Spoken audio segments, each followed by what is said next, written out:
부모님이 날로 노쇠하는 모습에 대부분의 자녀들은 안타까움을 느끼고 있을 겁니다. 하지만 그런 생각을 진지하게 해보는 사람은 드뭅니다. 오히려 부모의 자식 걱정이 더 크고 이런 부모-자식 관계 때문에 자식은 자칫 부모가 늙어가는데 대해 심각하게 생각하지 못하는 경우가 많은 것 같습니다. 문제는 어느 순간 부모님이 건강 수명을 넘기면서 발생합니다. 요즘 아무리 젊게 사는 시대라고 해도 환갑을 넘기는 순간 체력은 급격하게 저하됩니다. 무엇보다 수명은 길어졌지만 건강 수명은 그다지 늘어나지 않았다는 점에 유의해야 합니다. 100세 시대가 열렸다고 하지만 알고 보면 참으로 가슴 찡한 인생입니다. 평생 열심히 살고 은퇴에 안락한 노후를 보낼 때쯤엔 이미 노쇠하고 병들어 이런저런 약을 먹고 병원을 출입해야 하기 때문입니다. 더구나 배우자를 먼저 보내고 혼자 남으면 문제는 더 심각해집니다. 병원 출입을 해야 하는데 배우자가 없으니 자녀들이 더 자주 돌봐줘야 하지만 먹고 살기 바쁘니 잘 보살펴드리기 어려운 게 현실입니다. 나이가 들면 다시 어린이로 돌아간다는 말이 있습니다. 하지만 자식들은 잘 눈치를 채지 못합니다. 체력이 저하되고 경제력이 취약해져 자식에게 자주 기대고 싶어하는 게 일반적입니다. 하지만 자식들은 늘 어린 시절에 강인했던 부모님을 생각합니다. 그러나 현역에서 물러나고 고위를 넘긴 부모는 더 이상 어린 시절의 슈퍼맨이나 슈퍼우먼이 아닙니다. 결국 오래 살게 되면서 부모 간병이 새로운 부담이 되고 있습니다. 하지만 제 손으로 돌보는 것은 어려워지고 있습니다. 통계청에 따르면 부모의 노후는 가족정보사회가 함께 돌봐야 한다는 견해가 62.1%였습니다. 직전 조사 시점인 2020년보다 0.5% 증가하였습니다. 가족이 돌봐야 한다는 응답은 19.7%로 2년 전보다 2.3% 줄어 첫 10%대에 진입했습니다. 부모님이든 본인이든 요양원, 요양병원, 실버타운 가운데 어딘가로 갈 가능성이 큰 시대가 됐다는 의미입니다. 연로한 부모를 요양원에 모신 후 돌보고 있는 지인은 자신은 나중에 거동이 불편하더라도 요양원에는 가지 않겠다고 합니다. 그곳에 있는 부모의 현실이 보기 안타까웠던 모양입니다. 그러나 부모가 자에 의해 요양원에 입원하지 않았듯이 그 또한 자신의 의사보다 자식의 편의에 따라 요양원에 갈 확률이 높습니다. 자녀들은 이런 부분에 대해 별로 깊은 이해가 없고 주위 사람의 말을 따를 가능성이 크기 때문입니다. 오늘은 요양병원에 근무하는 어느 의사 선생님의 글을 먼저 소개해드리겠습니다. 요양병원에 면회 와서 서서 있는 가족 위치를 보면 촌수가 딱 나온다 침대 옆에 바싹 붙어 눈물 콧물 흘리면서 이것저것 챙기는 여자는 딸이다. 그 옆에 뻘쭘하게 서 있는 남자는 사이다. 문간쯤에 서서 먼 산 보고 있는 사내는 아들이다. 복도에서 휴대폰 만지작거리고 있는 여자는 며느리다. 요양병원에 장기 입원하고 있는 부모를 그래도 이따금씩 찾아가서 살뜰히 보살피며 준비해 온 밥이며 반찬이며 떠먹이는 자식은 딸이다. 아들놈들은 침대 모서리에 잠시 걸터앉아 딸이 사다 놓은 음료수 하나 까먹고 이내 사라진다. 아들이 무슨 신주단지라도 되듯이 아들 원하며 금지옥렵 키워놓은 벌을 늙어서 받는 것이다. 딸 하나 열 아들 부럽지 않는 세상인 것을 그때는 몰랐다. 오늘도 우리의 미래가 될 수 많은 그들이 창살 없는 감옥에서 의미 없는 삶을 연명하며 희망 없는 하루하루를 보내고 있다. 그들도 자신의 말로가 그렇게 될 줄은 전혀 몰랐을 것이다. 자신과는 절대 상관이 없는 이야기라고 믿고 싶겠지만 그것은 희망상일 뿐 결코 남의 이야기가 아니다.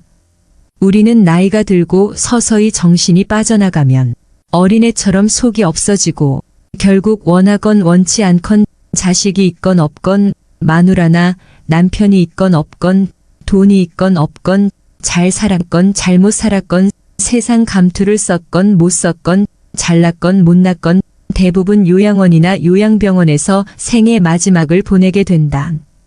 그곳은 자기가 가고 싶다고 해서 갈 수 있는 것도 가기 싫다고 해서 안 가는 곳도 아니다.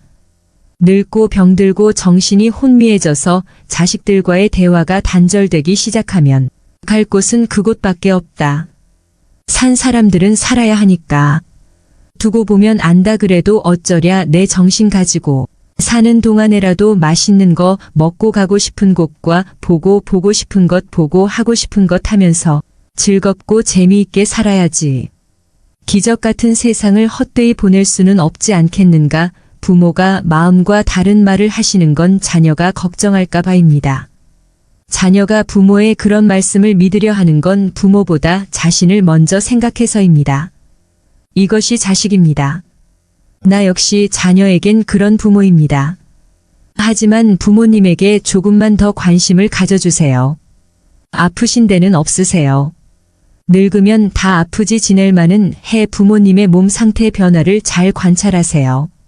식사를 잘 씹으시는지, 허리가 더 굽은 것은 아닌지, 지속적인 통증이 있으신 건 아닌지, 말기가 어두워진 것은 아닌지, 잘하시던 일이 최근 들어 어려워하시지는 않은지, 설령 문제 해결이 어렵더라도 자녀의 관심은 따뜻한 위로가 됩니다. 또 나이가 들면 죽어야지 이렇게 말씀하시는데 연세가 많은 부모님도 죽음은 무섭습니다. 죽음은 나이와 상관없이 누구나 무섭습니다. 연명 치료를 원치 않는다면 가족이 함께 사전의료의 양서를 작성하세요. 살고 죽는 것으로 헤어지는 것이 아닌 죽음으로 다시 만나는 것, 죽음을 맞이하는 그 순간 다시 만나자는 가족의 말은 큰 위안이 될 것입니다.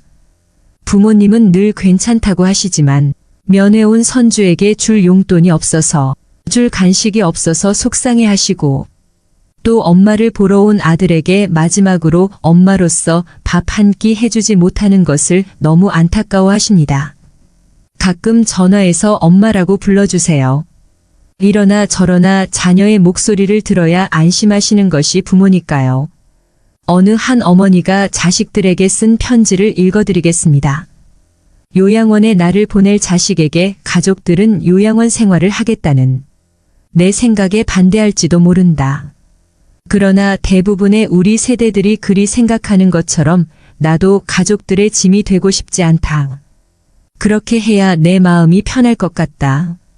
그래서 몸은 가라앉아도 정신이 양호하다면 내 스스로 요양원을 찾을 것이다. 하지만 알츠하이머 병 등으로 그런 판단조차 할 수 없는 때가 온다면 그때 나를 요양원으로 보내라고 이 글을 통해 부탁하련다. 얘들아, 나의 뇌가 나와 너희들을 내 기억에서 밀어냈을 때 나를 요양원으로 보내다. 우리 엄마는 그림 그리기를 좋아하니 펜과 종이를 늘 마련해 주세요. 낙지는 못 드세요.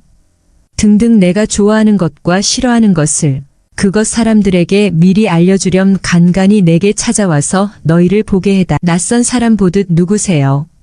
하더라도 내 마음속 깊은 어딘가에서 너희를 알아보고 기뻐할지 몰라 행복했던 시절 이야기를 들려주거나 사진을 보여주렴. 비록 내가 먼 곳으로 눈을 돌린다 해도 내 영혼 어딘가에서 알아보고 즐거워할지 누가 아니.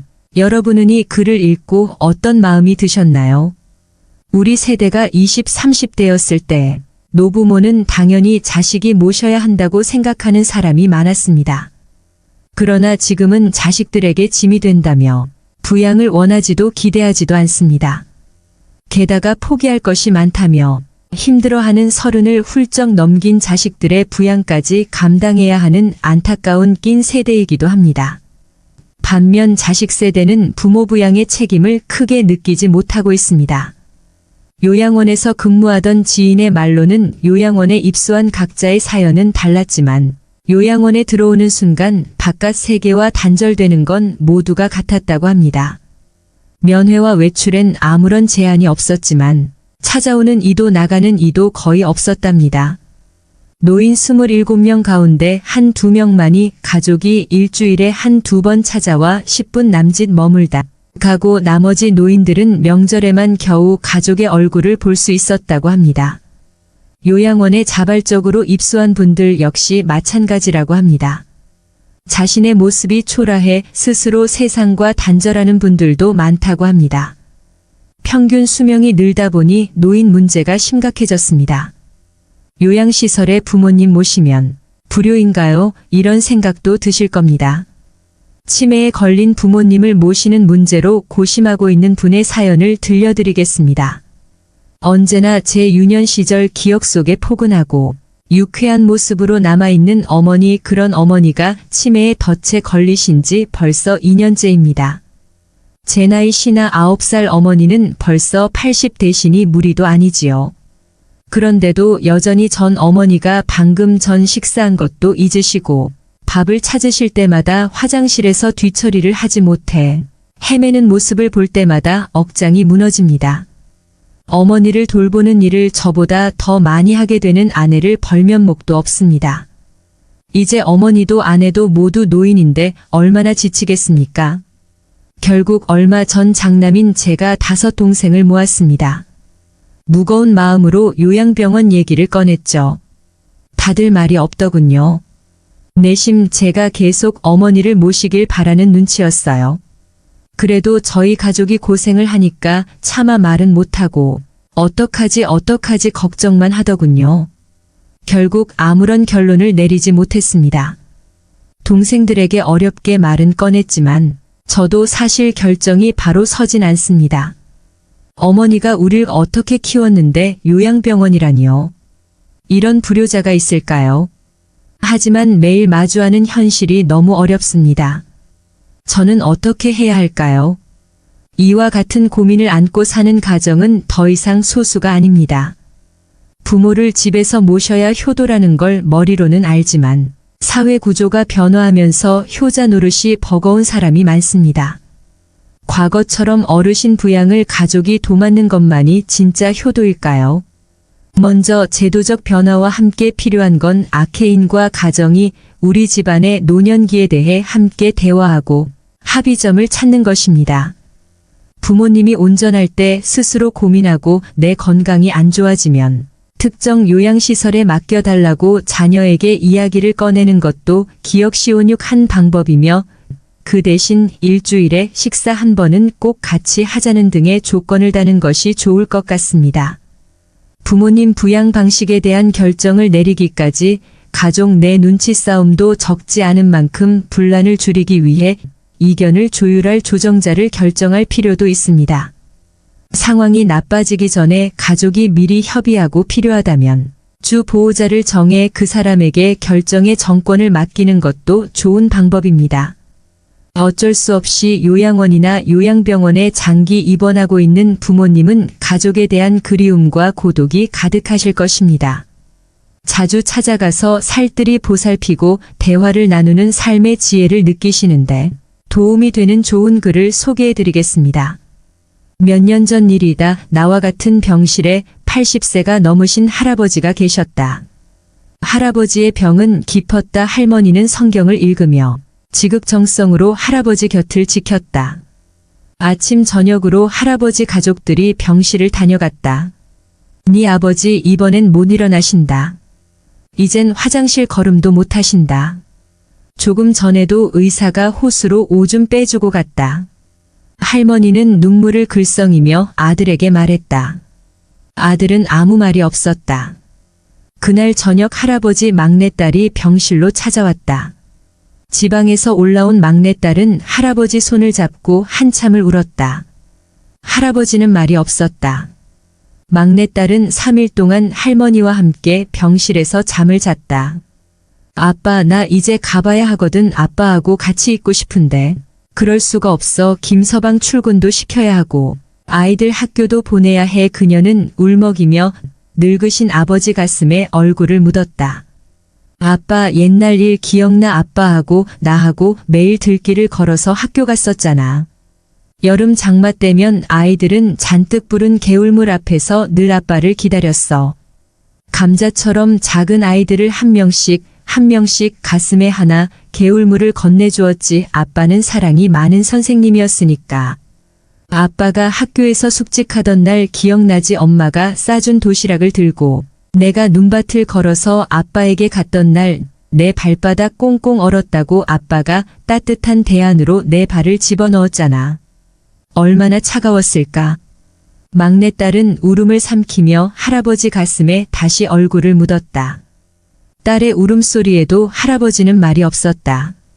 아빠, 나 이제 가야 돼. 꼭 다시 일어나야 돼. 아빠. 꼭 옆자리에 서 있던 할머니가 막내딸의 손을 끌었다. 어여 가거라. 어여. 내 아버지 다 알아들으셨을 게다. 할머니는 막내딸을 데리고 병실 밖으로 나갔다. 잠시 후 할머니는 눈물을 닦으며 병실 안으로 들어왔다. 조금 전에 나간 아이가 우리 막내딸이라오. 아버지 사랑을 많이 받고 자랐지요. 응석바지로 자라 지금도 아빠 아빠 하잖아요. 이제 제 아버지 눈이나 감으면 와야지. 뭐 아버지를 끔찍히 좋아했는데 아버지 얼굴을 마지막 본다고 생각하니 얼마나 슬펐을까. 바로 그때 할아버지 목소리가 들려왔다. 임자 할아버지는 가쁜 숨을 몰아쉬며 일으켜 달라고 했다. 할머니와 나의 부축을 받으며 할아버지는 한 걸음 한 걸음 창가 쪽으로 걸어갔다. 할아버지는 힘겨운 숨을 걸으며 창밖을 살폈다. 창문 밖 멀지 않는 곳에 정문 쪽으로 걸어가는 막내딸의 뒷모습이 보였다. 할아버지는 오른팔을 들었다. 딸의 뒷모습을 어루만지듯 할아버지는 유리창을 쓰다듬었다. 딸을 향해 마지막 인사를 하는 할아버지의 눈가로 눈물이 가만가만 흘러내렸다. 오늘 소개해드린 사연과 글러 요양원이나 요양병원에 계신 부모님에 대한 그리움과 사랑을 느낄 수 있는 시간이 되었으면 좋겠습니다. 말기 환자를 치료했던 어느 의사가 쓴 책에 자녀에게 유언한 내용이 수록되었습니다. 그는 완치 가능성이 없다면 항암 치료는 절대 받지 않겠다고 했습니다. 죽음이 다가오더라도 병원에는 가지 않을 것이며 밥을 먹지 않는다고 억지로 영양 공급을 하지 말라고 부탁했습니다. 그리고 한국에서 죽음의 자기 결정권 문제가 해결되지 않으면 스위스행 비행기를 타겠다고 유언했습니다. 부모를 돌본다는 차원보다 자기가 당사자일 때를 상정하면 우리 사회가 무엇을 준비해야 할지 의외로 쉽게 답을 도출할 수 있습니다. 마지막으로 제가 가장 좋아하는 글을 소개해드리고 마무리하겠습니다. 아버지는 울 장소가 없어 슬픈 사람입니다.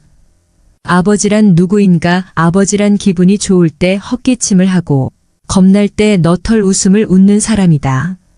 아버지란 자기가 기대한 만큼 아들, 딸의 학교 성적이 좋지 않을 때 괜찮아 괜찮아 하면서도 속으로는 몹시 화가 나는 사람이다. 아버지의 마음은 먹지를 한 유리로 되어 있다. 그래서 잘 깨지기도 하면서 속은 잘 보이지 않는다. 아버지란 울 장소가 없어서 슬픈 사람이다. 아버지가 아침 식탁에서 급하게 일어나서 가는 곳은 즐거운 일만 기다리고 있는 것은 아니다. 아버지는 머리가 3개 달린 용과 싸우러 나간다. 그것은 피로와 일과 직장 상사에게 받는 스트레스다. 아버지란 내가 아버지 노릇을 하고 있나? 내가 정말 아버지다운가 하는 자책을 매일 하는 사람이다. 아버지란 자식을 결혼시킬 때 한없이 울면서도 얼굴에는 웃음을 나타내는 사람이다. 아들, 딸이 밤늦게 돌아올 때에는 어머니는 10번 걱정하는 말을 하지만 아버지는 10번 현관문을 쳐다본다. 아버지의 최고 자랑은 자식들이 남들에게 칭찬받을 때이다. 아버지가 가장 꺼림칙한 속담이 있다. 그것은 가장 좋은 교훈은 선수 모범을 보이는 것이다. 라는 속담. 아버지는 늘 자식들한테 그럴듯한 교훈을 하면서도 정작 자신이 모범을 보이지 못하기 때문에 이 점에 있어서 미안하게 생각도 하고 남모르는 콤플렉스도 가지고 있다. 아버지는 이중적인 태도를 곧잘 취한다. 이유는 아들, 딸이 나를 닮아주었으면 하고 생각하면서도 나를 닮지 않아 주었으면 하는 생각을 동시에 하기 때문이다. 아버지에 대한 생각은 나이에 따라 달라진다. 그러나 그대가 지금 몇 살이든 아버지에 대한 현재의 생각이 최종적이라고 생각하지 말라. 일반적으로 나이에 따라 변하는 아버지 인상은 4살 때 아빠는 무엇이나 할 수 있다. 7살 때 아빠는 아는 것이 정말 많다. 8세 때 아빠와 선생님 중 누가 더 높을까? 12세 때 아빠는 모르는 것이 많다. 14세 때 우리 아버지는요, 세대 차이가 나요. 25세 때 아버지를 이해하기는 하지만 기성세대는 같습니다. 30세 때 아버지의 의견도 일리가 있죠. 40세 때 여보 이 일을 결정하기 전에 아버지의 의견을 들어봅시다. 50세 때 아버님은 훌륭한 분이셨어. 60세 때 아버지께서 살아계셨다면 꼭 조언을 들었을 텐데 아버지란 돌아가신 뒤에도 두고두고 그 말씀이 생각나는 사람이다. 아버지란 돌아가신 후에야 보고 싶은 사람이다. 아버지는 결코 무관심한 사람이 아니다. 아버지가 무관심한 것처럼 보이는 것은 체면과 자존심과 미안함 같은 것이 어우러져서 그 마음을 쉽게 나타내지 못하기 때문이다. 아버지의 웃음은 어머니의 웃음보다 2배쯤 농도가 진하다. 울음은 10배쯤 될 것이다. 아들, 딸들은 아버지의 수입이 적은 것이나 지위가 높지 못한 것에 대하여 불만이 있지만 아버지는 그런 마음에 속으로만 온다. 아버지는 가정에서 어른 인체해야 하지만 친한 친구나 마음이 통하는 사람을 만나면 소년이 된다. 아버지는 어머니 앞에서 기도는 안 하지만 혼자 차를 운전하면서는 큰 소리로 기도도 하고 누구인가에게 의지한다. 어머니의 가슴은 봄과 여름을 왔다 갔다 하지만 아버지의 가슴은 가을과 겨울을 오고 간다. 부모가 되고 나이가 들다 보면 어린 시절에 부모에게 불효했던 것을 뒤늦게 깨닫고 마음 아파한다. 나도 그러했기에 자식이 나를 서운하게 하는 일이 있다 해도 이해하려 한다. 아쉬움과 후회 속에서 살아가는 것이 인생이니까 때가 되면 식물들은 꽃과 잎을 떨굴 준비를 한다. 꽃은 세상을 아름답고 향기롭게 꾸미고 벌과 나비에게 꿀을 주고 다음 세대의 번식을 위해 열매를 맺은 후에는 떨구어 대지를 향한다. 잎도 줄기의 작용인지 아니면 잎이 알아서 떨어지는 것인지는 알 수 없으나 가을이 되면 낙엽이 된다. 식물들이 때를 알아 꽃이나 단풍으로 마지막을 예쁘게 장식하고 떨어지듯 우리도 인생의 끄트머리에 있는 때를 미리 생각하며 아름다운 마무리가 될 수 있게 준비하는 것은 어떨까?